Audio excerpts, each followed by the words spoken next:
नमस्कार। आज हमारे पास एक बड़ा ही दिलचस्प स्रोत है, जी एक व्यक्तिगत अनुभव। हाँ, बिल्कुल। ये हमें ले जाता है सिंगुली गांव के पास तिलेश्वर महादेव मंदिर। और वो भी सावन के महीने में। स्रोत कहता है कि वहां जाकर मन एकदम खुश हो जाता है।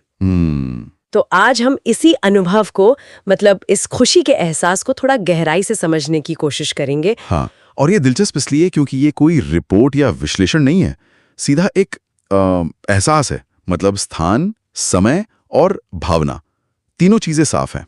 तिलेश्वर महादेव, सावन का महीना और मन का खुश होना। सही। तो स्रोत में सबसे पहले सावन की रिमझिम बारिश की बात आती है। ये सिर्फ मौसम का जिक्र है या इसका कुछ गहरा मतलब है उस खुशी से? मुझे लगता है ये सिर्फ मौसम की बात नहीं है।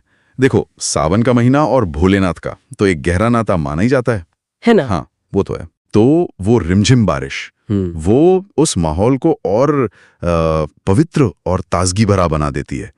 एक तरह से प्रकृति से जुड़ाव महसूस होता है, जो शायद आजकल शहरों में कम ही मिलता है। ये पहली चीज है जो इंद्रियों को जड़ाती है वहां। अच्छा, बारिश के बाद फिर जिक्र है भोलेनाथ के दर्शन का और कुंड में स्नान का। ये तो खैर जानी पहचानी धार्मिक क्रियाएं हैं, पर स्रोत इन्हें कैसे जोड़ता है उस खुशी से? क्या ये बस रस्म है? देखो, जिस तरह से बताया गया है वो सिर्फ रस्म अदायगी नहीं लगती। दर्शन शायद वो पीक पॉइंट है आध्यात्मिक जुड़ाव का, जहां भक्त और भगवान के बीच वो एक सीधा एहसास होता है। और फिर कुंड में स्नान, वो सिर्फ तन की सफाई नहीं, शायद मन की शुद्धि, आत्मा की शुद्धि का भी प्रतीक है। ये चीजें अनुभव को और सक्रिय बनाती हैं। मतलब आप सिर्फ देख या महसूस नहीं कर रहे हैं, आप उसमें हिस्सा ले रहे हैं। हाँ, ये बात सही है, सक्रिय भागीदारी।